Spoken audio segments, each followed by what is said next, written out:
Berikut adalah instrumen bagi PPL untuk kegiatan survei pemutakhiran kerangka geospasial dan muatan Wilkerstad SE 2026 beserta dengan penjelasannya. Hai, Assalamualaikum warahmatullahi wabarakatuh. Selamat datang saya ucapkan di Usma Ulia channel yang masih sama membahas tentang beragam aplikasi dan informasi. Apa kabar teman-teman semua? Semoga selalu dalam lindungan Allah Subhanahu wa taala. Amin amin ya robbal alamin. Baik, sebelumnya terima kasih disampaikan bagi teman-teman yang telah mengklik video ini dan pastikan untuk simak video ini sampai selesai. Jangan di skip agar tidak gagal paham dan juga pastinya tidak ada informasi yang terlewatkan. Baik, langsung saja untuk informasi pada video kali ini akan saya berikan kepada teman-teman, terutama teman-teman yang merupakan PPL atau petugas pendataan lapangan untuk kegiatan pemetaan SE 2026 ya, atau kegiatan survei pemutakhiran kerangka geospasial dan muatan Wilkerstad SE 2026.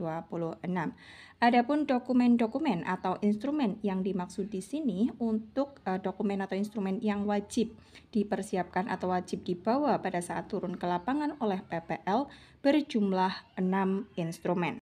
Untuk 6 instrumen ini adalah instrumen sebagai penunjang untuk kegiatan tersebut ya, atau yang memang diperlukan oleh PPL pada saat melakukan pendataan. Dan kemudian ada 2 tambahan yaitu surat tugas dan kartu petugas, ini memang wajib dibawa dan juga wajib dipakai oleh petugas tersebut. Adapun 6 instrumen yang dimaksud atau 6 instrumen pendukung bagi petugas PPL untuk pemetaan SE 2026.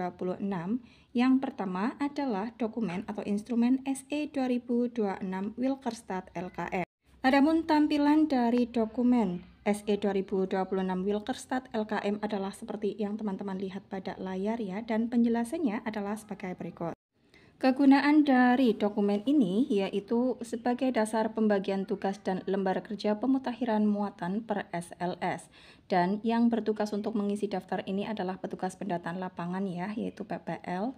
Kemudian tidak ada sumber data awalnya, dan sumber data lapangan teman-teman PPL peroleh dari ketua atau pengurus SLS penelusuran wilayah dan menghitung muatan bangunan, kemudian dari juga pengelola konsentrasi wilayah ekonomi. Dan untuk LKM ini atau dokumen SE 2026 Wilkerstad LKM ini, sumber data lapangannya bisa ditanyakan ke ketua SLS atau pengurusnya, atau berdasarkan penelusuran teman-teman juga, dan juga pengelola konsentrasi wilayah ekonomi. Dokumen ini tidak ada prelisnya dan tidak akan diolah. Instrumen yang kedua yang perlu dibawa PPL juga adalah peta WS. Adapun tampilan peta WS adalah seperti ini ya. Peta wilayah statistik yang dibagi per SLS. Jadi petanya nanti adalah per SLS yang menjadi wilayah tugas teman-teman.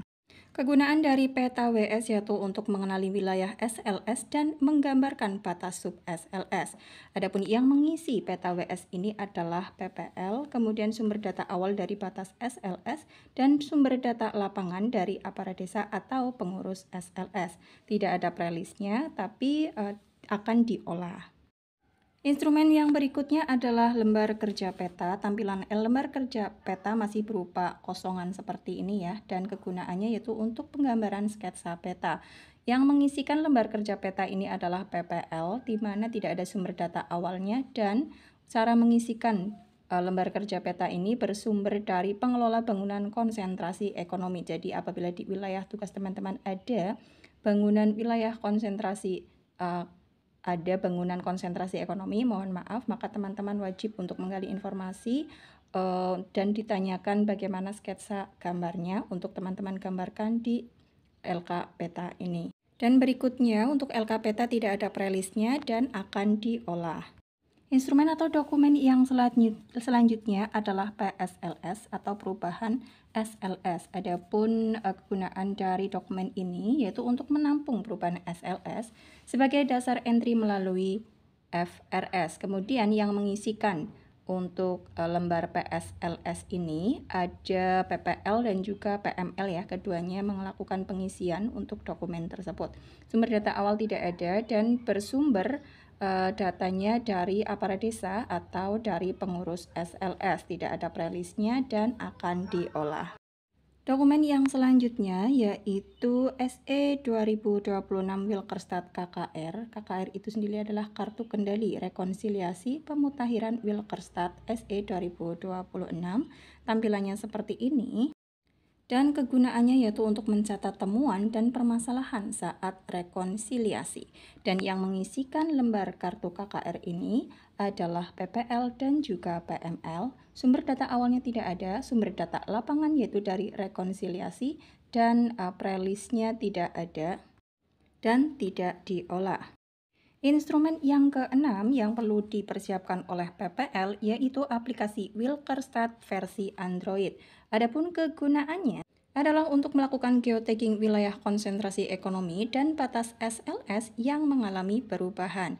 Adapun yang menggunakan aplikasi Wilkerstad versi Android ini adalah PPL, sumber data awal dari poligon Wilkerstad. Kemudian sumber data lapangannya yaitu dari lokasi titik wilayah konsentrasi ekonomi dan juga lokasi titik batas SLS yang mengalami perubahan. Tidak ada prelis dan untuk hasil di Wilkerstad ini versi Android-nya ya akan diolah. Dan seperti yang sudah saya sampaikan di awal, untuk dua dokumen penting yang harus teman-teman selalu bawa yaitu surat tugas teman-teman dan juga kartu petugas teman-teman, itu dihimbau untuk selalu dipakai pada saat melakukan pendataan ya atau pemetaan untuk kegiatan ini.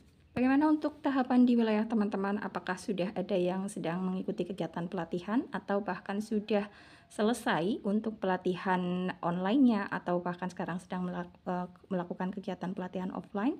Tulis di kolom komentar ya untuk kita sekedar sharing bersama. Dan sebagai informasi untuk saya pribadi, untuk kegiatan pelatihan secara online dan offline dilaksanakan 2 hari berturut-turut yaitu di tanggal 18 dan 19 Juli 2025. Semoga informasi ini bermanfaat bagi kalian semua. Salam sukses selalu tentunya dan akhir kata wassalamualaikum.